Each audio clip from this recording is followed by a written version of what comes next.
The bayou doesn't move the way other water moves. It breathes. Slow and dark and older than anything built on its banks.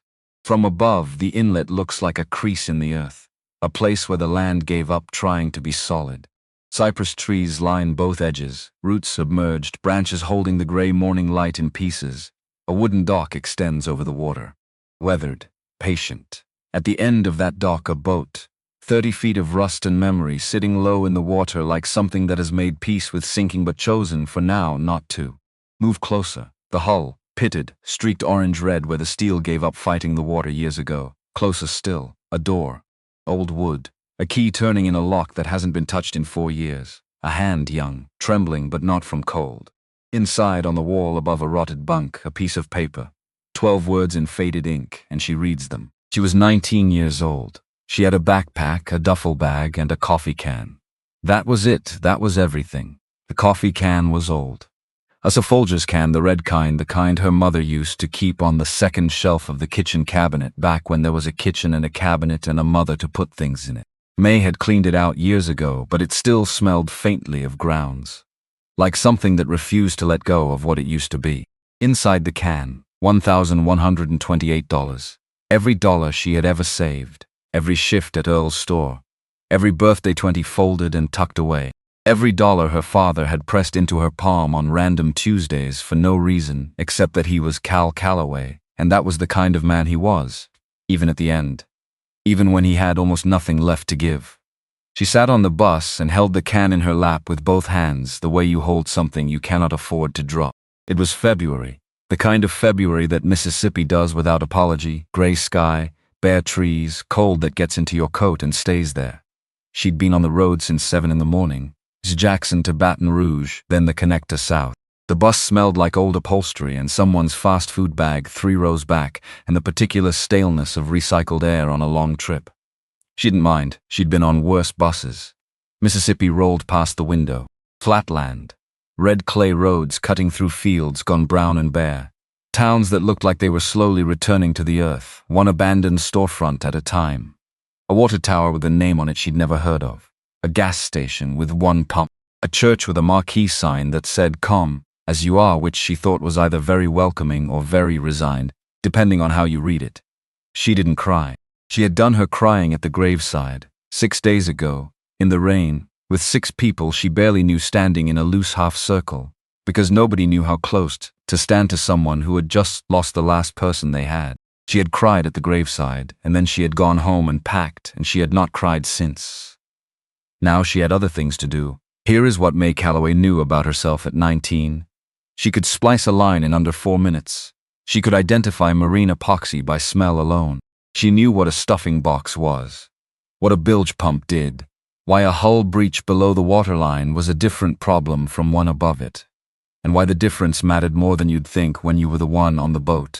She knew that ropes on a boat were called lines, that the front was the bow and the back was the stern, and the left was port and the right was starboard. That these words existed not because sailors were being difficult, but because in an emergency, and say you didn't have time point and say the rope thing near the front left part. She knew how to show up. She knew how to be quiet. She knew how to work until her arms stopped shaking and then keep working. What she did not know was where she was going. Except, she did. She just hadn't admitted it yet. The bus crossed into Louisiana somewhere around midday. The land changed before the sign did. The earth got flatter and wetter. The trees shifted, oaks giving way to cypress and tupelo, their roots standing in dark water like the legs of patient animals that had been wading along so far they'd forgotten what dry ground felt like. Spanish moss appeared in the branches, long gray curtains of it, moving in a wind she couldn't hear through the glass. May watched it through the window with the kind of attention she gave to things she was trying to memorize. The shapes of the trees. The color of the water beneath them, dark and still and brown-green, old and patient, in the way that only very old things can be. The way the light came through the moss in thin broken pieces, like something being filtered, like something being made gentler than it started out. She'd never been to Louisiana before, but she felt, in some way she couldn't have explained to anyone, like she recognized it. Like a word in a language you've never spoken but have heard somewhere, in a song, in a dream, in the half-awake space between sleeping and waking. Like something was saying quietly and without drama, Yes, here. This. She held the coffee can and watched the bayou go by outside the window and let herself be carried south. Her mother died on a Tuesday. May was 11 years old. It was November. The air outside smelled like dead leaves and cold mud, and the particular stillness that settles over a small town when something has gone wrong that everyone will talk about in low voices for years. Brain aneurysm. One Tuesday Diane Calloway was making spaghetti on the stove. By Thursday she was gone. Her mother had kept a folder in the kitchen drawer. Not an important-looking folder. Just a regular manila folder, slightly bent at the corners, held shut with a rubber band that had gone loose over the years. Inside, May's drawings, every single one she could find, saved from the time May was old enough to hold a crayon. Boats, all boats. Crayon boats with crooked masts and stick-figure sailors standing on the deck looking proud of themselves. Marker boats in red and yellow and blue. Pencil sketches of boats she'd seen in books. Boats she'd invented. Boats that existed only in the part of her brain that didn't have words for what it wanted but wanted it anyway. A watercolor attempt from when she was 7 that had mostly dissolved into a blue smear but retained, if you looked at carefully, the unmistakable curve of a hull. By the time May was 9, the folder was an inch thick. Her mother didn't throw a single one away. Cal Calloway did his best after that. That was what people said, in the specific tone people use for things that are true but incomplete. He did his best. He showed up to school events. He packed her lunches. He came home from the high school where he worked maintenance, and he made dinner and watched the news and went to bed and did it all again the next day. Never's his voice. He never disappeared into a bottle. He never did the dramatic things that fathers in hard situations sometimes do. But after Diane died, something went quiet in him that did not come back. Not all at once, gradually. The way a fire stops, not in one dramatic moment but ember by ember, until what's left just gray and cold in the faint shape of something that used to burn. By the time May was 17, she could have a full conversation with her father, and he would nod and answer and look right through her at something only he could see. She stopped trying to reach him around then. It hurt less to stop than to keep failing. Cal Calloway died on a Saturday in February, on May's 19th birthday. Heart attack. He was in his recliner. The evening news was on. She found him when she came in from work, still in her coat, still holding her keys. He looked peaceful. That was the thing she kept coming back to. He looked like he'd fallen asleep in the middle of a sentence. Not afraid, not in pain, just stopped. The way she'd been watching him stop for 8 years. Except now it was final. The house belonged to a man named Orrin Fitch, who owned 3 rental properties in town, and who was not unkind but who had a daughter who needed a place to live. He came over 3 days after the funeral, sat at the kitchen table, held his coffee mug with both hands. "I'll give you until the end of the month," he said. "The rent's paid through then." "I'm sorry, May, I genuinely am." May nodded. She had been expecting it. She spent the next 2 weeks packing her father's life into boxes for goodwill. His clothes, his books, a small collection of baseball cards he'd kept in a shoebox for reasons he'd never explained. She kept 3 things: his wool fishing sweater, dark green and slightly moth-eaten, which smelled like him in a way that made her chest ache. A framed photograph of him and Diane from 1998. The 2 of them standing in front of a lake she couldn't identify, squinting into the suns, laughing at something just outside the frame. And the folder. The one her mother had kept in the kitchen drawer. She almost didn't open it. She thought it would break her. She opened it on the last evening, sitting on the kitchen floor with her back against the cabinet. Went through every drawing one by one. The crayon boats, the marker boats, the watercolor that had mostly given up on itself. All the crooked masts and stick-figure sailors. She went through all of them, and then she got to the back. Behind the last drawing there was a piece of paper that wasn't a drawing. Regular notebook paper, folded in half. Her mother's handwriting, blue pen, the looping cursive May had spent years trying to imitate. She unfolded it. May's been drawing boats since before she could write her own name. "I save everyone." I don't know why, exactly. It's not like I think she'll want them all back someday. I think I save them because they feel like a message.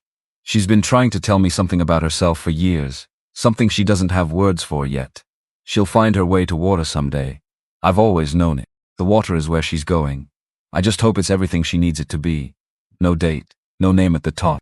Just her mother's handwriting and that blue pen and the particular quality a person's voice gets when they're talking to no one, just thinking out loud, putting words down because some thoughts are too large to keep eyed. May sat on the kitchen floor for a long time. She held the paper. She thought. She knew. She saw it before I did. Before I knew anything about myself, my mother was already watching where I was headed. Then May stood up. She put the folder in her backpack, on top of everything else, where it wouldn't get crushed. And she went to buy a bus ticket. She'd gotten the job at Earl Tanner's marine supply store when she was 16. An hour away by bus, one direction. 6 days a week in summer, 4 in the school year. People thought she was slightly crazy. An hour each way for a part-time job at a boat supply store in a part of Mississippi, where the nearest saltwater was 200 miles south.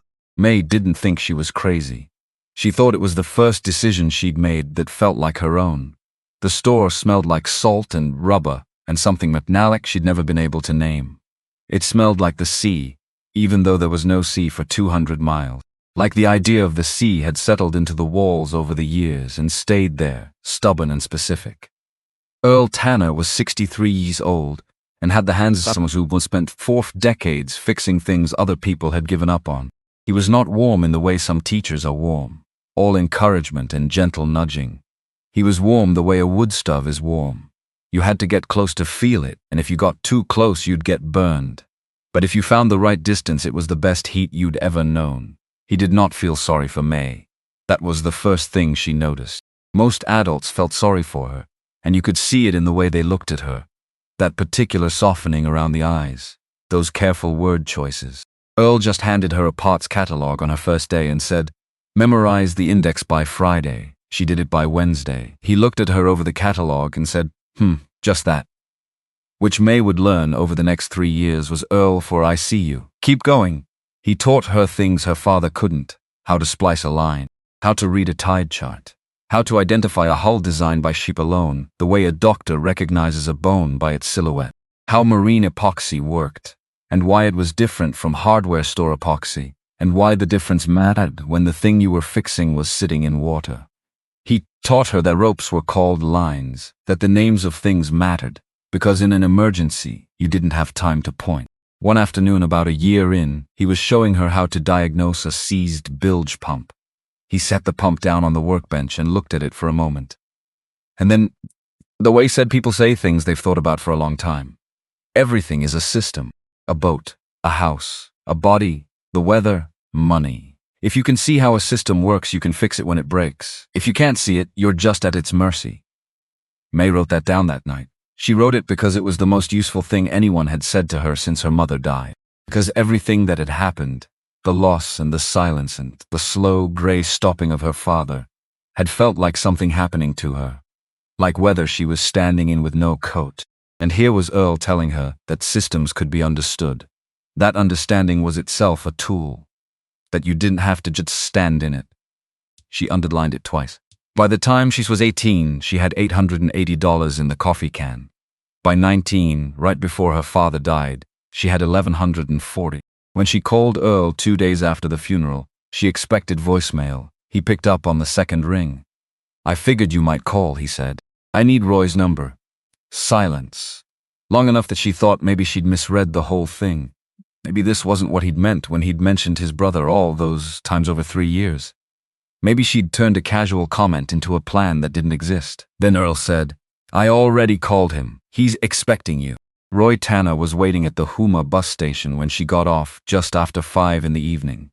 He looked exactly like Earl. Same jaw, same posture, same quality of stillness. Except he had a beard, white and thick, and he moved with the deliberate economy of someone who had stopped wasting motion sometime in his 50s. His eyes were the color of the water she'd been watching through the bus window all afternoon, dark and patient and not giving much away. He didn't say much on the drive out. He drove a dented F-250 that smelled like engine oil and old coffee. Dashboard cracked down the middle, radio off. He drove with one hand on the wheel and one elbow out the open window, and the warm February air moved through the truck cabin the way warm air does in a place that doesn't get properly cold, not hourly from heat but a presence of its own, soft and damp and alive with its standing water and earth. May watched the road. Roy watched the road. After a while he said, "Earl says you're good." "I try to be," May said. Roy nodded once. That was the whole conversation. The road narrowed as they got further from town. The streetlights dropped away. The trees closed in on both sides, cypress and tupelo pressing close to the road's edge, their trunks dark and massive in the truck's headlights, roots disappearing into the shallow black water that ran alongside. No wind down here. The surface of the water was perfectly still, holding the last pale light of the evening sky the way a mirror holds a face. Frogs had started up somewhere in the dark, not yet the full bayou chorus she'd come to know, just the first few calling out, testing the air. The shop was 10 miles outside of town, down a road that narrowed twice and then became gravel for the last quarter mile. An open-sided wooden building with a corrugated metal roof, sitting at the edge of a backwater inlet. A dock extended out over the water. Few boats were tied along it in the evening light, a fishing skiff, a cabin cruiser with waterline stains the color of old tea, an aluminum John boat with a busted transom propped up on sawhorses, and at the end of the dock, listing slightly to port, an old houseboat, about 30 feet long. Steel hull, painted white originally, now mostly rust with patches of bare metal where the paint had simply given up. The cabin sat on top, a flat-roofed wooden structure with peeling paint the color of an old turquoise ring found at the bottom of a drawer, 2 small windows on each side, a weathered door facing the dock. An old life ring hung crooked on the railing, the rope rotted through but still attached, still hanging on by muscle memory. The whole thing sat low in the water, heavy with years. Roy stopped at the end of the dock and pointed at it. "That's what I wanted to show you." May walked out the end of the dock. She stood there and looked at it in the fading February light. The rust, the rot, the way it listed to port like it had been leaning into something for so long it had forgotten how to stand straight. The life ring that was more memory than function. She also saw the lines. This was the thing about May Calloway, the thing Earl had recognized when she memorized the catalog in 2 days. The thing her mother had seen in all those crayon drawings before May could name it herself. She could always see what a thing had been, what it was underneath the damage, the shape beneath the rust. The hull was steel. Steel could be ground, treated, primed, repainted. The cabin was wood. Wood could be stripped and replaced, board by board, until nothing of the rot remained but the memory of it. The shape of the hull itself, low and flat and wide, designed for slow water, for staying put, that was good. That was the bones. Bones were the part that mattered. Harlan Dupree's boat, Roy said. He'd come to stand beside her without her hearing him. He died in 2019, 87 years old, no family, no will that anyone could find. He owed back slip fees. He paused. May looked at him. $10. $10 even. She unlatched the coffee can, counted out 10 singles, laid them in Roy's open palm. He looked at the bills, looked at her, looked at the bills again. And then he said something she hadn't expected. "Harlan told me once, if someone ever comes here and pays that $10 without asking what they're getting, without trying to talk it down, without looking at the rust and deciding it's not worth it, just pays it, cash, no questions, hand them the key, don't say another word." May stared at him. "He told you that before he died."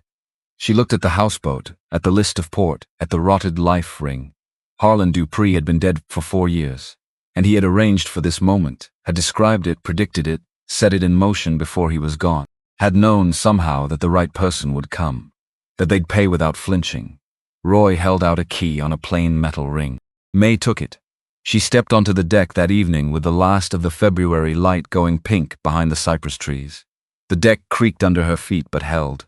She put her hand on the railing and felt the rust come off on her palm, orange-red like dry clay. She looked at her palm for a moment. Then she unlocked the cabin door and pushed it open. Inside, a single small room, maybe 10 by 12, a built-in bunk with a mattress gone dark and soft with years of mildew, a small galley with a propane stove rusted to uselessness, a table and 2 folding chairs both slightly warped from humidity, cabinets along the walls mostly empty, the wood swollen and stiff from decades of moisture working at the joints. The smell was mildew and old wood, and something underneath that. A faint sweetness, the particular honey and decay smell that water-damaged wood develops after enough years. It should have been unpleasant, somehow it wasn't. It smelled like something that had been waiting. It was a wreck. It was floating. It was hers. May set her bags on the table, stood in the middle of the cabin and turned slowly, felt the boat moving beneath her, that gentle, constant rocking, that small and perpetual adjustment, like something breathing. The light through the small windows was green, gold, and watery, filtered through cypress shadow, the color of being very far underwater without being underwater. She thought, this is the place. And then she saw it. On the wall above the bunk, a piece of paper old, the edges gone amber, taped up with Scotch tape so ancient it had turned brittle and brown, barely holding on, the adhesive long since failed in most places, so that the paper was kept up more by habit than by anything chemical. She leaned close. The handwriting was small. A man's hand, slightly unsteady in the way hands get when they're not young anymore. The ink had faded to a gray blue that told her it had been here a long time. Not months. Years. Maybe a decade, maybe more, the kind of fading that happens slowly and completely. If you're reading this, you already know what to do. Trust the boat. H.D. stood in the middle of that ruined cabin and read those 12 words 3 times. H.D. Harlan Dupree. She didn't know yet when he had written it. She would learn later, from Gus, from Celestine, from the slow accumulation of PCs, that he had put those words on the wall sometime in the early 1980s, a few years after he bought the boat, after the water had done its work on him and he had found, for the first time since Korea, something close to solid ground. He had written it for himself, a reminder for the hard mornings, a thing to read when the weight came back. By the time anyone else came to this boat and read it, the words had been on that wall for 40 years. But she didn't know any of that yet. She just knew the tape was old and the ink was faded. And someone had felt strongly enough about just 12 words to put them where they'd see them every morning. She had the same impulse about things sometimes, the need to write something down before it got away. May sat down on the edge of the warped bunk. Outside, the bayou had started its evening routine. Frogs, dozens of them, calling from the banks and the water and the dark spaces between the roots. An owl somewhere deep in the cypress canopy. The slow percussion of water against the steel hull, steady and low and very old. She laid her sleeping bag on the floor, the mildewed mattress pushed against the wall. She lay down. She looked up at the water-stained ceiling of the cabin she was going to rebuild. And at some point she couldn't have said exactly when. She stopped feeling like someone who had lost everything. She started feeling like someone who was exactly where she was supposed to be. These are not the same thing. But sometimes, in the dark on the water, with 12 words on the wall and a coffee can full of everything you own, they feel close enough to sleep on. She slept. For the first time since her father died, she slept straight through without waking at 3 in the morning with that cold, specific knowledge pressing down on her chest. He's gone. Gone. Not coming back. She slept until the sky outside the small windows turned from black to gray to the white-gold blaze of a Louisiana morning. Woke to the sound of water and birds she didn't know the names of yet. She put on her father's green wool sweater. She stood in the middle of the cabin and looked at everything that needed doing. The rotted walls, the corroded stove, the swollen cabinet doors that would never close right again, the mildew mapping the ceiling like a dark country she'd have to learn. She looked at the piece of paper above the bunk, the faded ink, the brittle tape. Okay, May said out loud. To Harlan Dupree, to the bayou, to herself. Let's see what you're made of. Roy came at 6 in the morning with 2 cups of coffee and a paper bag of beignets from a place down the road. They sat on the dock and ate. The coffee was strong and sweet and the beignets left powdered sugar on everything. Her fingers, her coat sleeve, the dock planks between them. The February morning was cool but not cold, the air carrying that particular Louisiana dampness that settles on your skin like a second layer. How bad is it? May asked. Roy looked at the houseboat for a moment. Not at May, at the boat. You want the real answer or the encouraging one? The real one. Hull needs full treatment. Grind to bare metal acid, wash the rust pits, epoxy prime, 3 coats minimum over that. The cabin needs gutting, rotted through in most places, not worth trying to save what's there. Electrical's a fire hazard, has to come out entirely. Plumbing is non-existent. Bilge pump is seized solid. Propane system has to go before you even think about lighting anything in that galley. He picked up his coffee cup. 6 months if you do it right. Maybe 8. And if I do it wrong, then it's not 6 months, it's the bottom of this inlet. May nodded. She looked at the houseboat, at the rust and the list and the peeling turquoise paint. Where do I start? Roy looked at her with the same expression his brother had used the day she memorized the parts catalog 2 days ahead of schedule. Not surprise exactly. More like a person checking whether what they thought they saw was actually there. Bilge, he said. Always start with the bilge. You need to know what's in the bottom of the boat before you do anything else. Whatever's been collecting down there, water, debris, whatever the hull's been doing for the last decade, you need to see it. May drank the rest of her coffee, set the cup on the dock, stood up, went to find out what was in the bottom of the boat. She found the hatch in the cabin floor near the center of the room, a wooden panel with a recessed ring pull, swollen with moisture and resistant. She worked a flathead screwdriver around the edges to break the seal and lifted it. The bilge was full of black water, 6 inches deep, maybe 7, catching the beam of her flashlight and throwing it back in broken fragments. The space below the floor was dark and close and smelled like iron and old wood and something organic she didn't want to investigate further.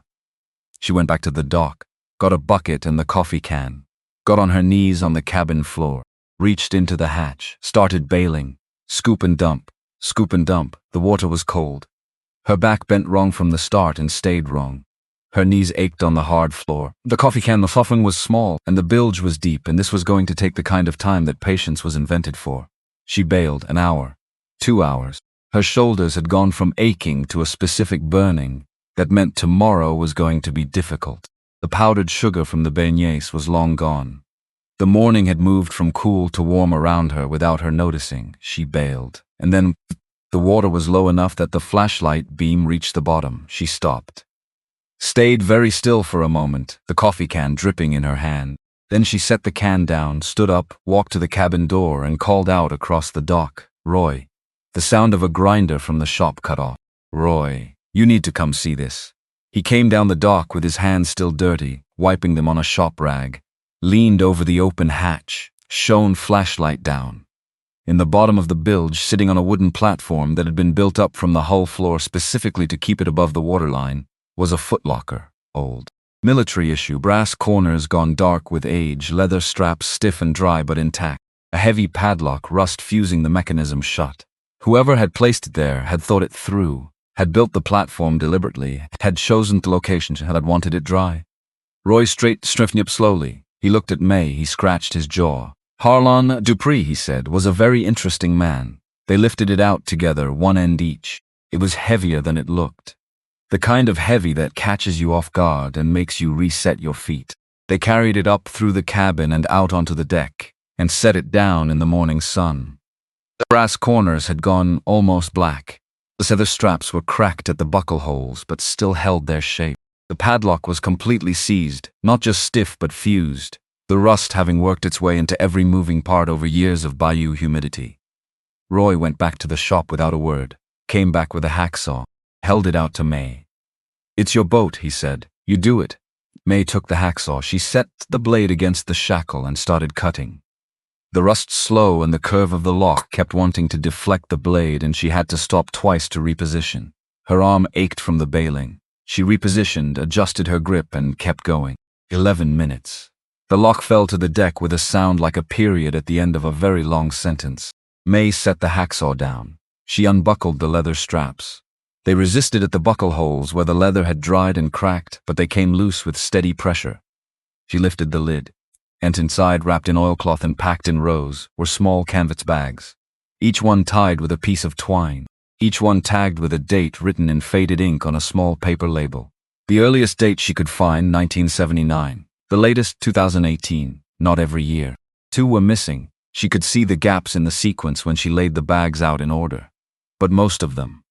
38 bags covering nearly 4 decades. Going back to the year May's mother was 17 years old, and May herself was not yet a thought in anyone's mind. She lifted one bag. Heavy in the specific way metal is heavy.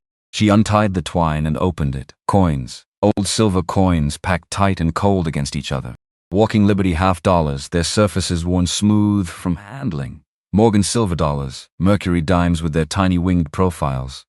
She held one up to the light and turned it. She lifted another bag, more coins.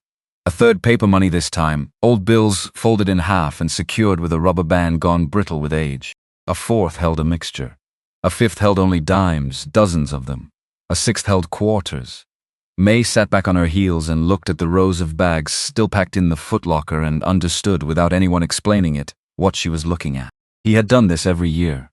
Every year for nearly 4 decades, Harlan Dupree had taken whatever he could set aside and put it into a canvas bag and written the year on a tag and tied it shut and placed it in this box in the bottom of his boat. Not for a specific future plan, not because he had someone to leave it to.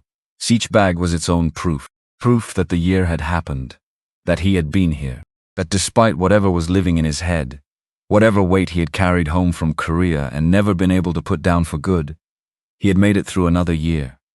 One bag at a time, counted and stored and kept.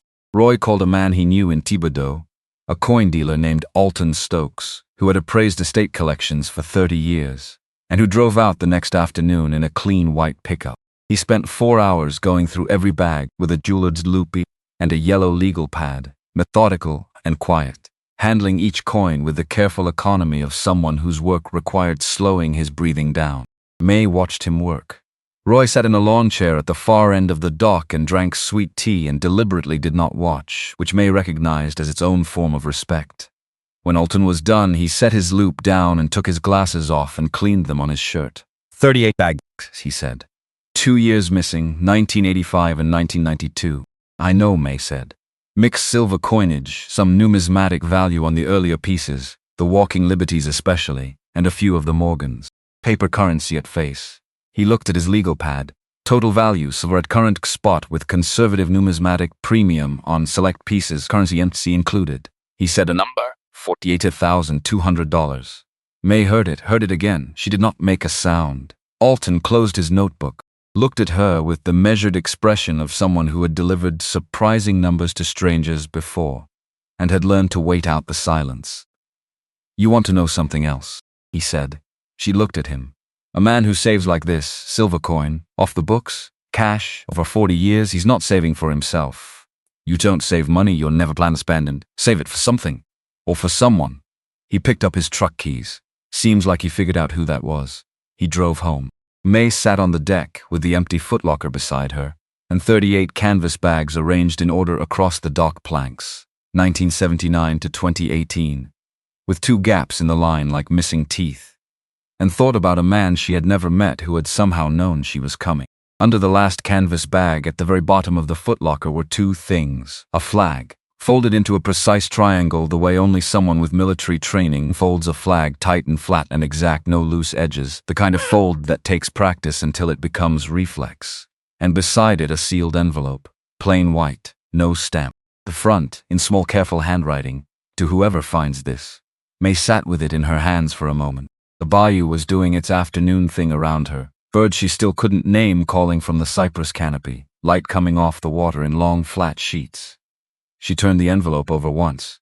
Then she opened it. The letter was 2 pages, blue ink, written slowly, she could tell, the handwriting deliberate, the pen pressed firmly, the way you write when you're choosing your words with care because you won't get another chance at them. My name is Harlan Dupree. I was born in Cocodrie, Louisiana, in 1932. I served in the United States Army from 1950 to 1953 during the Korean War. I came home with a head full of things I couldn't put down, and for a long time I didn't know where to put them. In 1979 I bought this boat for $400 from a man who needed the money more than he needed the boat. She was in bad shape. I fixed her up. I have lived on her ever since. This is the only home I have ever been able to sleep in. I don't know why that is exactly. Maybe it's the water. The way a boat moves, that constant small adjustment, never entirely still. Most people want things to hold still. After the war, stillness felt wrong to me, like something about to happen. But the water's kind of moving is different. Gentle, regular, not the kind that means something is coming. Just the kind that means you're floating, that you're still here. Every year since 1979 I saved what I could. Some years it wasn't much, so it was more than I expected. I put it in a bag and I wrote the year on the tag and I put it in this box. That was my way of saying this year happened. I was here for it. It counts. I don't have family. The men I served with are mostly gone. I am leaving this to whoever finds it, because whoever finds it came here for a reason. Maybe you needed a place to be. Maybe you were trying to build something. Maybe you were just lost. I was all of those things once. I hope this helps. Take care of her. She's a good boat. She's carried me a long way without ever moving from her slip. Some boats are like that. Some lives are like that. Harlan Dupree, May 2018. May read it once. Then she read it again. Then she folded it very carefully along its original creases and placed it back in the envelope and sat with it in her lap while the afternoon light moved across the water. She thought about a man who had written this letter in May 2018, a year before he died, when he was 86 years old, and had sealed it and put it at the bottom of a box in the bilge of his boat and waited, without knowing who or when, for someone to find it. She thought about the note on the cabin wall. Trust the boat, written in the same hand, left for the same unknown person. She thought about her father's eyes going through her like she was a window. She thought about her mother writing in that notebook. She'll find her way to water. She pressed the envelope between both palms the way you press a flower, carefully, so nothing gets lost. Then she placed it back in the footlocker, beside the folded flag, and went back to work. The woman who brought gumbo showed up on a Friday. May was on the dock with a wire brush attachment on a drill, working the rust pits on the hull section just above the waterline, when she heard a truck crunch on the gravel behind the shop. She looked up. A woman in her late 60s was climbing out of a pickup, carrying a large cooler, with the confidence of someone who had been carrying herring things her whole life and saw no reason to stop. She walked down the dock without hesitating, set the cooler down, opened it, and produced a mason jar, the big quart kind, still warm, the glass fogged with heat. She handed it to May. "Sell us twino," she said. "I made Holland's gumbo every Friday for 31 years. I don't see any reason to stop now." May held the warm jar. The smell coming off it was layered and dark and complicated in a way that made her realize she hadn't eaten a proper meal in days. "I can pay you," May said. Celestine looked at her the way a schoolteacher looks at a student who has said something sincere but profoundly incorrect. "You will not," she said, and that was settled. Celestine came every Friday after that. She would pull the cooler from the truck bed, hand May a jar, and either stay or not depending on what she felt like. When she stayed, she talked. Not small talk, not weather. Real things offered in pieces over time. May learned quickly not to ask directly, not because Celestine was evasive, but because she told things in the order she decided they needed to be told, and interrupting that order was like skipping steps on a staircase. Gus Melancon started appearing around the same time. He didn't announce himself. He simply materialized one morning on a piling at the far end of the dock, a thermos in one hand and a fishing rod in the other that he never once used for fishing. Roy said only, "That's Gus." He and Harlan grew up together in Cocodrie. Just let him sit. So May let him sit. He came back the next week on the third week without preamble. He said to me, "You're doing the hull right." "Earl taught me," May said, not stopping her work. "Earl Tanner, good man." He nodded once, slowly. "Harlan would have liked you. You don't talk too much." May kept working. "What was he like?" she said after a moment. "When you were boys." Gus was quiet long enough that she thought he might not answer. "Loud," he said. She stopped working. Harlan Dupree was the loudest boy in Cocodrie, Louisiana from 1940 to 1950. You couldn't shut him up. Laughed at everything. Sang in the boat when we went out fishing. Actual full volume singing. Like he was performing for an audience that wasn't there. He paused. He came home from Korea in 1953 and I barely recognized him. Not because he looked different. Because he was so quiet. May stood there with the drill in her hand. "Some men come back from war and it makes them mean," Gus said.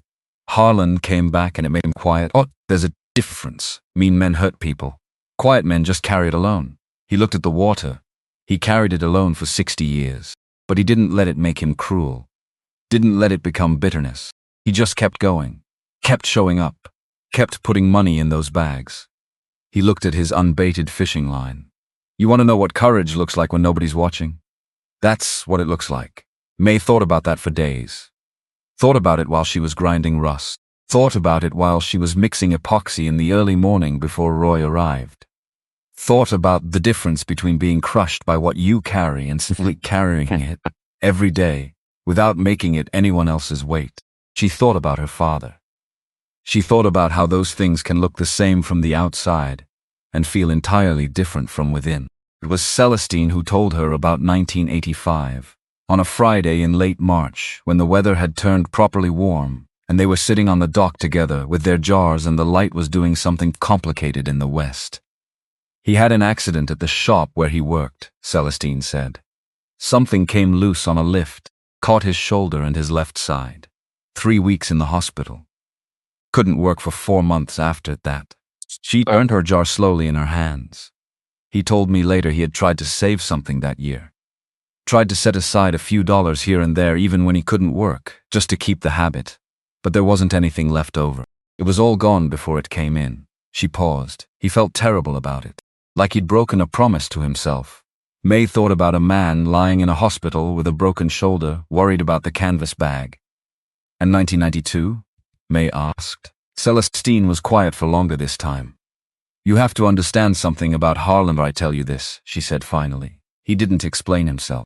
When he did something, he did it, and he didn't require anyone to know about it or acknowledge it. That was just how he was built. She watched the water. Harlan had a daughter, Celestine said. From a relationship that was brief and ended before the girl was born in the early 1960s. He knew about her. Knew her name, Rosalie. Knew where she lived. He made a decision early on to stay away. He thought it was the kinder thing. Thought a father who was as broken as he was would do more damage than no father at all. She pressed his lips together briefly. Whether he was right about that is not mine to say. I only know it cost him. Every year it cost him. May waited. Rosalie came to find him once, Celestine said. The summer of 1987. She was 25, 26. She showed up at the dock with a bag, and that particular look people have when they've been working up the nerve to do something for years and have finally run out of reasons not to. Celestine paused. Harlan was here. They talked all day, sat right out there on the dock from morning until the light went. He told me about it later, in pieces, the way he told things. Said it was the best day he'd had in as long as he could remember. And the hardest. Did she come back? Once more. A few months later, in the fall. Harlan wasn't here. He'd gone into town for parts and didn't get back until evening. She waited for a while, but he was gone too long. Celestine looked at her jar. He never knew she'd come the second time. She didn't leave a note anywhere he'd find it. He just came home to an empty dock and didn't know what he'd missed. May felt something shift in her chest. The second visit. The empty dock. Harlan coming home to nothing. Not knowing his daughter had been there and waited and left. Did he reach out to her after the first visit? May asked. No. Celestine's voice was even. Careful. He was afraid. Afraid that what they'd had that day was fragile, the kind of thing that breaks if you push on it. Afraid that reaching out would make her feel obligated. Afraid, I think, that he didn't deserve more than the one day. She folded her hand. Harlan was the bravest man I knew in certain ways. In other ways, he was just like everyone else. Afraid of the thing he wanted most. Rosalie's mother died in 1992, Celestine continued. Harlan heard about it through someone who knew someone. He didn't have to do anything. Nobody expected anything from him. He saw part about that life. She looked at her jar. He went to the funeral. Didn't go inside, stood in the parking lot in his good coat and waited until it was over. And then he went to the funeral home and he paid for the burial. Anonymous. Told them it was from a friend of the family. She stopped. The water moved against the hull. That's where the 1992 bag went, Celestine said quietly. He spent every dollar he'd saved that year on a burial for a woman he had hurt, for the sake of a daughter who had come looking for him and deserved better than what she got. And he never told a soul. I only know because the funeral director was related to someone who told me years later. Long after, it didn't matter if I knew. May sat with that for a long time. A man standing in a parking lot in his good coat. Not going in, not making himself part of the grief. Just paying what he could from the outside quietly without being asked and without asking for anything back. She thought about the bags in the footlocker, 38 of them, each one a year counted. And the 2 that weren't there. Each one a year that cost him something different. One taken by an accident he didn't choose. One given away on purpose in the dark. To a daughter he loved from the distance he decided was safest. Both absences said something. She thought the absences might say more than the bags did. She looked at the water. He had a daughter, she said, more to herself than to Celestine. He had a daughter, Celestine said. And she came looking for him. And he let her go both times, once on purpose, once without knowing he was doing it. And he regretted it the way quiet men regret things, slowly and privately and for the rest of his life. May filed that away. She could feel there was much more to the story. But she also understood by now that Celestine told things in the order she decided they needed to be told. She would wait. She went back to work. That afternoon she mixed the first batch of thickened epoxy for the hull pits, following the ratio exactly. She worked it into the worst sections with a putty knife, building up the low spots in layers. feathering the edges so the patches would flow into the surrounding steel when the primer went on. Her hands were steady. Her mind was somewhere else entirely, in a parking lot in 1992, in a hospital room in 1985, in a dock in 1987, where a father and daughter had sat talking all day without knowing it was the only full day they'd ever had. In the fall of 1987, a daughter coming back and finding nobody home. She worked until the light failed. Then she went inside and made dinner and ate sitting on an overturned bucket looking at the water. And she thought about everything a person can carry when they decide to keep going anyway. And she thought about the daughter, Rosalie. She didn't know yet what she was going to find in the wall of the cabin. Didn't know about the drawing, the oilskin bundle, the tin box and the bow. Didn't know that Rosalie had been inside this cabin, had stood here and read the note on the wall and understood something and left something behind. She didn't know any of that yet. But she thought about the daughter, and somewhere in the stripped-out bones of the cabin behind her, behind a panel of rotted plywood she hadn't pulled yet, a bundle wrapped in oilskin waited in the dark. The way things wait when they've been waiting long enough to stop being in a hurry. The hull went down first. That was the rule. You start from the bottom and you work up. You don't paint the walls before you've fixed the foundation. You don't put furniture in a room that still has a hole in the floor. May had learned that from Earl. And Earl had learned it from 40 years of watching people skip steps and pay for it later, in ways that were always more expensive than the step they'd skipped. She hauled the houseboat out of the water using Roy's winch system, a setup of cables and pulleys he'd built himself years ago, and maintained with the quiet pride of someone who had engineered a solution that worked and saw no reason to change it. The process was slow. The cables strained. The boat groaned as it came up, a deep metallic complaint, like something that had been in the water long enough to consider itself aquatic. As out of the water, the hull was worse than she'd expected, which is always how it is with things you love. You don't see the full damage until you get close enough that there's nowhere else to look. The rust ran the entire waterline, not in patches but in a continuous band where the steel had been working against the water and losing for years. Below the waterline, she found two places where the hull had been repaired before, decades ago, by someone in a hurry, sheet metal screwed over the problem rather than addressed. The patches were still holding. Barely. The way something holds when it has run entirely out of good reasons to let go. She sanded the entire hull down to bare metal. Days of it. The power sander roaring, her ears ringing through the foam plugs, her arms burning by 10 in the morning and still going at 4. She went through sandpaper the way the boat went through patience. Steadily, without drama, one sheet at a time. The rust came off in reddish-orange clouds that settled on her forearms and mixed with her sweat and turned her skin a faint amber that took 3 washings to fully clear. Roy came by in the afternoons. He didn't hover. He'd look at the section she was working, nod once, go back inside. That once was enough. She'd learned to Roy's nods the way she'd learned to read Earl's a language of understatement for people who believe that compliments should be earned rather than distributed like change. The bare metal, when it finally appeared, was the color of old pewter. Dull silver in the early morning light, warming toward bronze when the afternoon sun hit it at the right angle. She ran her hand along a section she'd finished. Under all the rust and the failing paint and the years of accumulation, the steel was sound, solid. The welds were good. The frames beneath were good. The bones were good. She'd known they were, from the first night. But knowing with your eyes and knowing with your hands are different kinds of knowing. She ground out the rust pits with a wire brush attachment, then treated them with phosphoric acid, watching the chemistry work, the orange rust converting to gray iron phosphate, from active corrosion to something inert, from a thing still eating to a thing finally stopped. Then the marine epoxy thickened to the right consistency and worked into the low spots in layers, each one feathered at the edges so there would be no ridge, no seam, nothing for water to find a way under. She did the bow first, because the bow was worst and she needed to know she could do it correctly before she did the rest. She got it right on the bow, so she did the rest the same way. 2 coats of epoxy primer, white, gray, and dense, the kind that bonds to steel like a second skin. Then 3 coats of marine enamel in a color she chose herself, midnight blue, dark enough to look almost black in certain light. Deep enough that you felt you were looking into it rather than at it. The color of the bayou at 2 in the morning when the moon was behind clouds. the color of deep water, the color of safety that doesn't announce itself. The man at the marine supply in Huma, who mixed custom paints, Devereaux, who had been doing this for 30 years and had strong opinions about undertones that May respected without fully following, had looked at her for a long moment when she tried to describe what she wanted.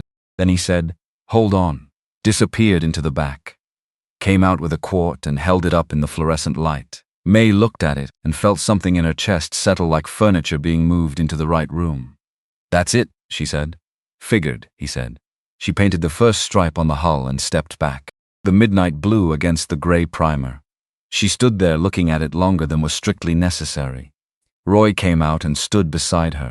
Neither of them spoke for a moment. "In 35 years of boat work," Roy said, "I have never seen a first hull job done that clean." He went back inside. May stood there until the light changed. The cabin came next. She gutted it down to the steel deck and the frame, pulled the rotted plywood walls out in chunks, the wood so soft in places it came apart in her hands rather than requiring tools, ripped out the old wiring, corroded 2 conductor runs that sparked once when she caught a live section she hadn't isolated properly, the jolt sharp enough to make her sit down on the deck for a full minute before continuing. She filled 4 trash bags with ruined insulation, 3 more with old fabric and waterlogged wood, and the accumulated debris of 40 years of living in a small space on the water. When the cabin was stripped, she stood on the deck and looked at the bare frame in the morning light. Just the bones, the steel ribs of the deck, the upright frame members standing clean and simple in the sun, the shape of what it was and what it was going to be. She felt it then, that specific feeling she'd been chasing her whole life without having a name for it until now. The feeling here of the problem, right in front of me. I can see it completely, and I know exactly what to do. Not every problem, not all of them, but this one, this exact one, and right now that was enough.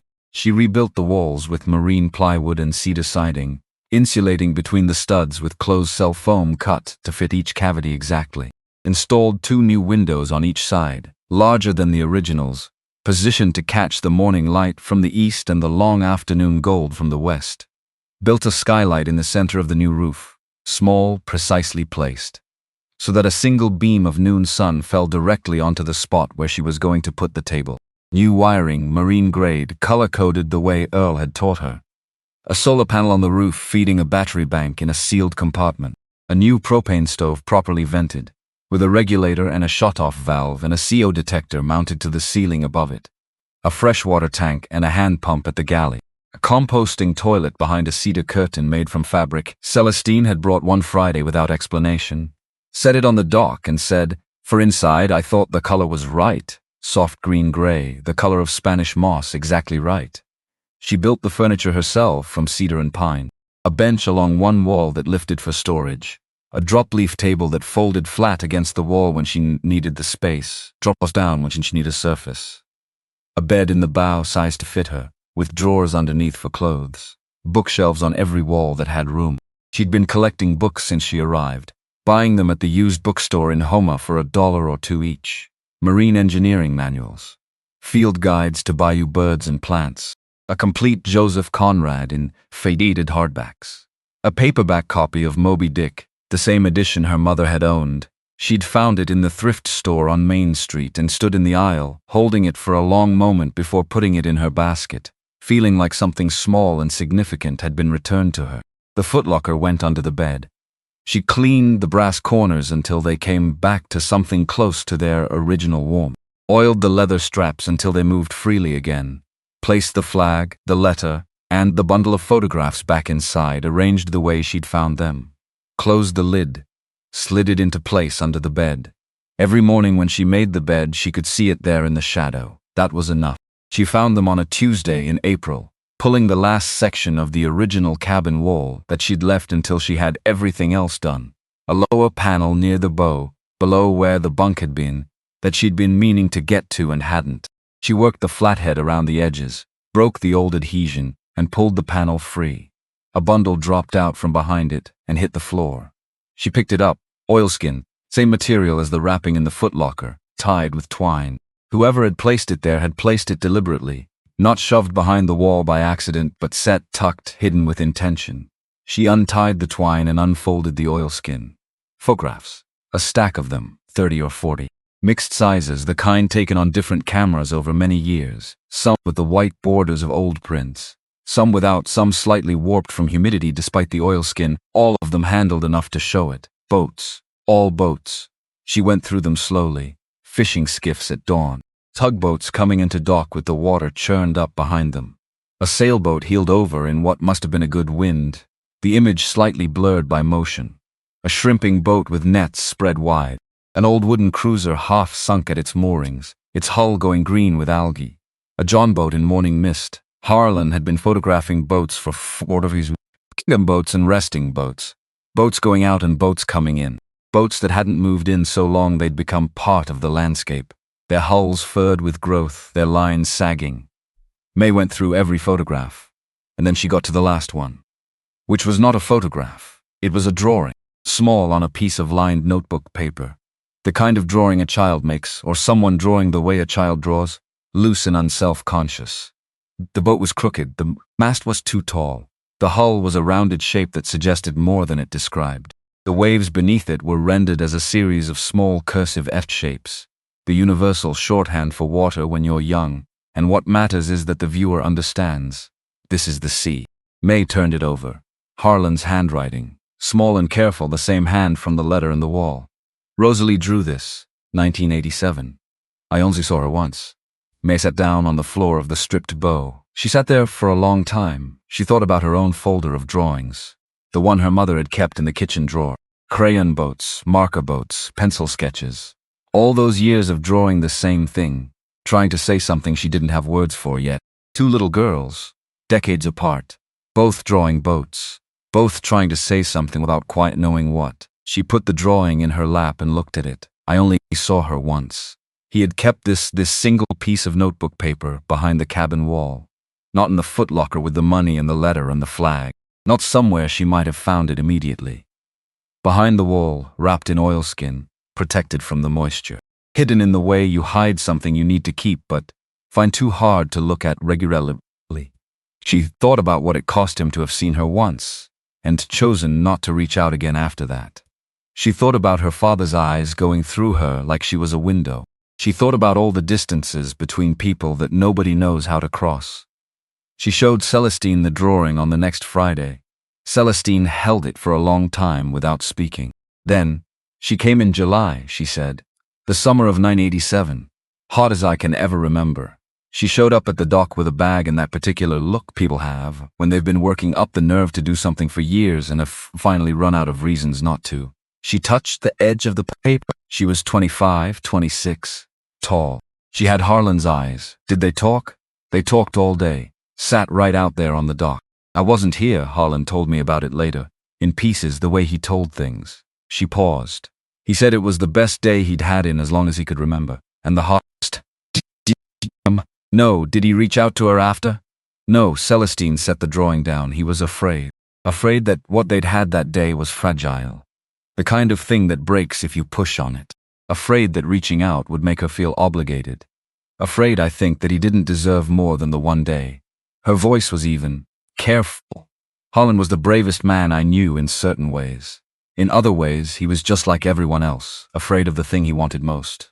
May looked at the drawing. Rosalie had been 25 or 26 when she came. Not a child. A grown woman who had chosen to come, chosen to sit on that dock for an entire day. Chosen to draw him a boat and leave it behind. May thought about all that choosing takes. She put the drawing back into the oilskin and placed it in the footlocker beside the letter and the flag, closed the lid, went back to work. Because that was what you did. That was what Harlan had done every day for 60 years. You went back to work. You kept going. You put the year in the bag and you counted it, and you moved to the next one. The boat needed finishing, and the boat was hers. 8 months after she'd stepped onto a rusted listing houseboat with $10 and a coffee can, May stood on the dock on a morning in October and looked at what it had become. The midnight blue hull, clean and deep, reflecting the morning in long dark strips. The cedar cabin, pale gold in the October light. The new windows catching the bayou in moving squares of color. The skylight a bright square in the roof. A new life ring mounted properly on the railing, white functional, hung at the cracked height. Loth came out of the shop and stood beside her. They looked at the boat in silence for a moment. Holland bought her in 1979, Roy said. Put about 600 hours into her over the first 2 years. He paused. You want to know how many hours you've put in? I haven't counted, May said. I have. He looked at the boat. 1,140. May was quiet. You put in nearly twice what Harlan did when she was new, Roy said. And Harlan loved this boat more than he loved most things in his life. He went back inside. May stood with the bayou behind her and the boat in front of her and the October morning coming gold through the cypress trees. She thought, I didn't transform you. I restored you. There's a difference. And the difference matters. By then the community had arrived the way communities do in places like this. Not with announcements, not all at once, but gradually. This Walter moves into a space you didn't know was empty until it was full. Dex, the crawfish fisherman, stopped by most mornings. He'd lean on the piling and talk about nothing particular for a few minutes. And eventually he'd taught her where to set her own traps.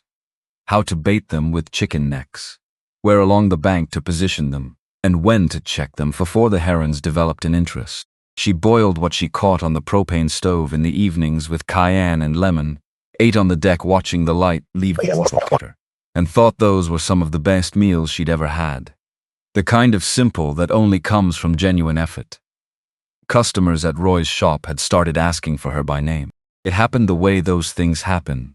First Roy directing someone her way for an electrical question, then word moving along whatever channel word moves along in a small community. And until there were people coming in specifically because someone's cousin had said the young woman at Roy's place had found the fault nobody else could find. She fixed problems by following the wiring with a flashlight and a multimeter, tracing the logic of the system the way Earl had taught her. Find the break. Fix the break. The system works again. Gus Melankin kept coming to the dock, right through the summer and into fall. He'd settle onto his piling with his thermos and his fishing rod that never caught anything, and he'd watch the water and talk when he felt like it. May had long since stopped being surprised by him. She'd put a lawn chair at the end of the dock in May, and it had stayed there since. In late October, a week before Ruth arrived, Gus came early. Earlier than usual while the mist was still thick on the inlet, and May was drinking her first cup of coffee on the deck. He settled into the chair, was quiet for a while. Then, I'm going to tell you something. Because I'm 80 years old and I've been watching you work on this boat for 6 months, and I think you've earned knowing what kind of man left it to you. May held her mug and waited. He told her about 1994. A storm in August, nothing catastrophic by Louisiana standards, but enough to flood the low roads and pull the current wrong in the culverts. A boy named Thomas, 8 years old, Celestine's nephew, her sister Marguerite's youngest, who lost his footing near the Miller Road culvert and went under. Harlan's was driving past, saw it happen, went in after him without stopping to think, pulled Thomas out. The boy was frightened but unhurt. Harlan came out with 2 cracked ribs and his right shoulder torn up badly enough that he couldn't lift the arm above his head for 6 months. He couldn't work, couldn't save. Spent everything he had just getting through the year. She thought of the 2 missing bags, 1985 and 1992 she knew about. But this was 1994. She looked at Gus. He told me the bag from 1994 was thin, Gus said, reading her expression. Not missing, just almost empty. A few quarters, a couple of bills. He told me he was ashamed of it. Gus turned his thermos in his hands. I told him a man who jumped into a flood to save a child had nothing to be ashamed of. He said that wasn't the point. The point was keeping the habit. I said the habit kept, just barely. He paused. He never told Celestine it was him who pulled Thomas out. Never told anybody. I only knew because I was there. I drove past 10 minutes after and saw Harlan sitting on the bank soaking wet, and I put it together. May sat with that. A man who went into the water and told no one. Celestine doesn't know, May said. She found out 3 years ago. Thomas started asking questions when he got older, did some digging. Celestine called me when she found out. Gus looked at the water. She never told you because she said it wasn't her story to tell. I'm telling you because it is the kind of thing you should know about the man whose boat you're living on. He picked up his thermos, poured himself more coffee, and they sat together in the lifting mist and didn't say anything else for a long time. Ruth Hadley arrived on a Thursday morning in November. May was on the dock checking the waterline, monitoring a small blister in the paint she'd been watching for 2 weeks. She heard the gravel crunch in the parking area, looked up. A woman was walking down toward the dock. somewhere around 70. Silver white hair, cut short and neat. She was dressed with the kind of care that isn't about fashion but about self-respect. A coat that fit, shoes that were practical and good. She walked with her chin level, the posture of someone who had moved through difficult things and come out the other side still upright. She stopped at the top of the dock, looked at the houseboat, stood there without moving for a long moment. May straightened up. The woman's face was doing something complicated, the expression of someone who had been bracing to look at a thing for a long time, and was finally looking and finding it different than expected, because the boat was different than anyone who'd known it before could have expected. The midnight blue hull, the cedar cabin, the working life ring, the skylight catching the November sky. "I'm Ruth," the woman said, and May understood immediately, completely, the way you understand when enough pieces have been handed to you one at a time over enough weeks. "I know," May said. "Celestine called you." She did. Ruth's voice was steady, controlled in the way that requires effort. "She said there was someone here I should probably meet, and things I should probably see." May stepped back from the rail. "Do you want to come aboard?" She made coffee on the propane stove. Ruth sat at the drop-leaf table and looked around the cabin with the slow attention of someone cataloging both what they see and what they feel about what they see. The cedar walls, the bookshelves, the skylight dropping its November light onto the table between them. "It's beautiful," Ruth said. "It was a wreck when I got here." "I know, I saw it once. In 2001. I drove down from Baton Rouge. I'd been living there since I left Houma, where I'd worked as a nurse for 15 years. She wrapped both hands around the mug May handed her. "I don't know exactly what I was looking for that day.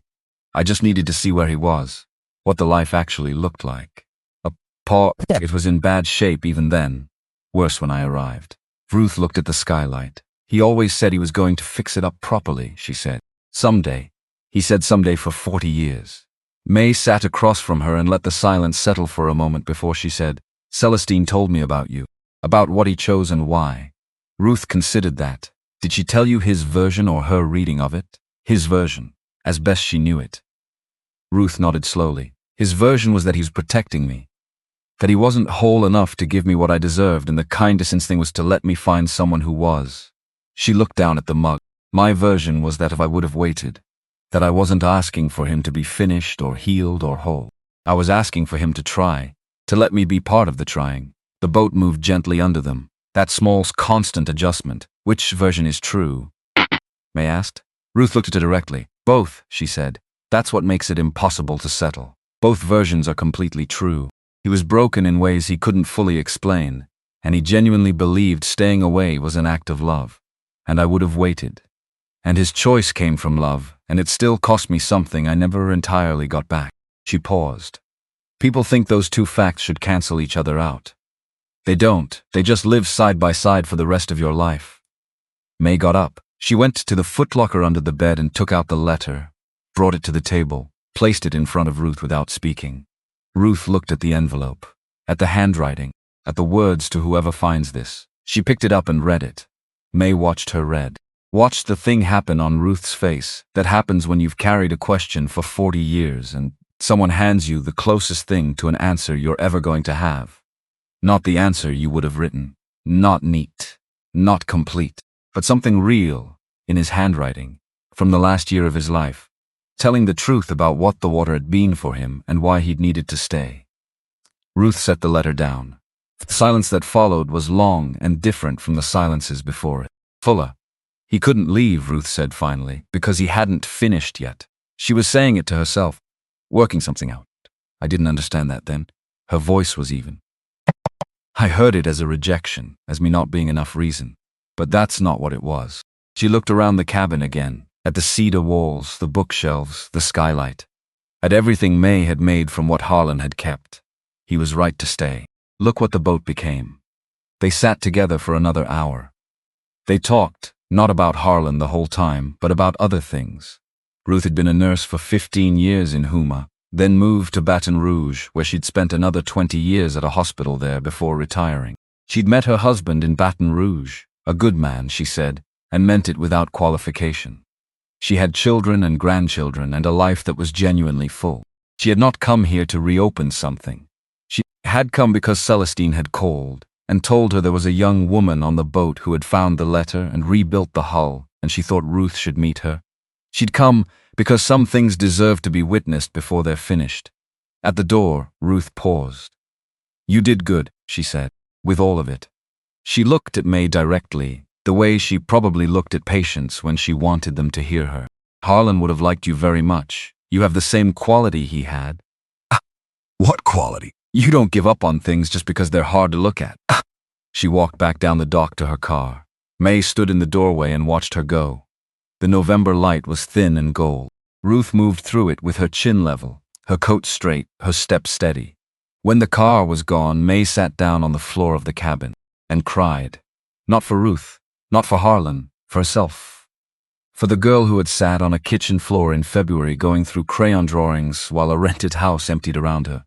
For the girl who had ridden a bus 2 hours a day because it was the only direction that felt like forward. For the girl who had laid down on the floor of a ruined boat on the first night and waited, in the dark, for the fear to become something she could work with.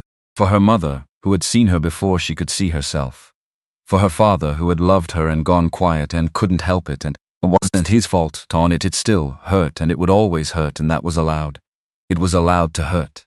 It was allowed. She cried until she was empty. Then she washed her face at the galley sink, made another cup of coffee, went back to work. She found it 3 weeks later on a Tuesday in December. The last corner of the cabin, the far corner in the bow, below the waterline, where the original builder had put in a small storage nook that May had sealed off during the rebuild and then meant to return to. She'd been meaning to get back to it since September. December came and she finally did. She pulled up the floor section, found the nook, inside a tin box. Small, the kind that used to hold throat lozenges or buttons or sewing needles. The lid was tight with age and she worked a flathead screwdriver around the edge to open it. She lifted the lid. A bracelet. Hammered copper, small, clearly made by hand. Simple in the way handmade things are simple. Not because they're unfinished, but because they've been reduced to exactly what they need to be. The copper had gone dark in the places touched most. And a piece of paper folded very small. The creases almost worn through from being opened and refolded before it was placed here. The paper was fragile with age. She unfolded it with the care she'd use on something she couldn't replace. The handwriting was different from Harlan's. Softer, a woman's hand. Written in pencil which had faded to the edge of legibility but was still there if she tilted it toward the window light. "I came to find you a second time. You weren't home. I waited as long as I could. I'm leaving this so you'd know I was here. I found the note on the wall, the one that says trust the boat. I think you wrote it for yourself, but I'm taking it too, if that's okay. I too took it with me the first time we first, and I've been carrying it since. I don't know if you'll ever find this. I don't know if you'll ever come back to somewhere I could reach you, but I needed you to know. I don't blame you. I never did. Not for any of it. I just wanted to know where I came from, and now I do. That first day was enough. I think." Rosalie, November 1987. May sat on the floor of the bow and read it twice. Then she sat still for a long time. "I came to find you a second time." The fall of 1987. Celestine had told her. Harlan came home to an empty dock and didn't know what he'd missed. He'd gone into town for parts and stayed too long, and Rosalie had waited and given up and left. And she'd come inside before she left. Had gone through the unlocked cabin door. Harlan never locked it. Roy had told her that. Said Harlan believed a locked door on a boat was an insult to the water, and found those 12 words on the wall. Words Harlan had written years earlier for himself, for the hard mornings, never imagining who else might one day need them. "I found the note on the wall. I took it with me the first time we met, and I've been carrying it since." She had read the note in July, when she and Harlan sat on the dock all day. She had come back in November and read it again in an empty cabin, and left a bracelet and a piece of paper in the bow and walked away. And Harlan had come home to an empty dock, and never known. Never found the tin box. Never read. "I don't blame you. I never did." He had died in 2019 without knowing his daughter had forgiven him in 1987. 32 years he'd carried that weight without knowing it had already been put down on his behalf. In the bow of his own boat, in a tin box under a floor panel he never thought to check. May sat with that for a long time. She thought about the gap between what people feel and what the other person ever gets to know. She thought about her mother's notebook. That private writing, "She'll find her way to water," never meant for May's eyes. found years too late to say. I saw. She thought about her father pressing 20s into her palm on random Tuesdays. His way of saying something he couldn't find words for. She'd understood it. She just never told him she had. She thought about Ruth driving to Houma in 2001 to look at a boat from the parking area, and then driving home without going in. All these people reaching toward each other across the distances between them. Sometimes making it. Sometimes leaving something in a tin box and hoping the right person would eventually come along to find it. The forgiveness was real even without a witness. It was real in November 1987 when Rosalie wrote it in pencil in a cold cabin. It was real today, in December 2023, when May read it. It would be real when whoever came after May read it too, because May was going to make sure of that. She put the bracelet on her wrist. It fit the way things fit when they were made at the right scale for human hands. She carried Rosalie's letter to the drop-leaf table and sat down. She opened notebook to a fresh page and wrote at the top, "To whoever finds this boat after me." She sat for a moment, then she wrote. Her name was Rosalie. She came here twice, once in July of 1987 to find her father. And they sat on the dock all day and talked, and it was the best day either of them had in years. She came back in November of the same year and he wasn't home. She went inside and found the note on the wall and left a bracelet and a letter in the bow in a tin box under the. He never found it. He died in 2019 without knowing she had been here the second time. Without knowing she didn't blame him. I think about the distance between what people feel and what the other person gets to know. I think about all the forgiveness that gets written down and placed somewhere, and the person who needed it never learns it came. Harlan saved money in canvas bags every year for nearly 40 years. Each bag was proof that he had made it through. Each one was him saying, "This year happened, I was here, it counts." And in the same boat, in the bow, his daughter left a piece of paper that said the same thing from the other direction. "I was here, I came back, it counts." They were saying the same thing. They just didn't know it. Some things heal even when the person who needed the healing is already gone. The forgiveness was real in 1987 when Rosalie wrote it. It was real today when I found it. It will be real when you find this, whoever you are, whatever year it is. Whatever brought you to this boat, I hope you find what you came for. Or I hope it finds you. I hope you can trust the boat the way Harlan did, the way Rosalie did, the way I'm still learning to. May Calloway, December 2023. She folded the page, placed it in the footlocker on top of everything else. On top of the flag and Harlan's letter and the oilskin bundle of photographs and Rosalie's drawing of a crooked boat with its two tall masts and its little M-shaped waves. The newest layer. Another year counted.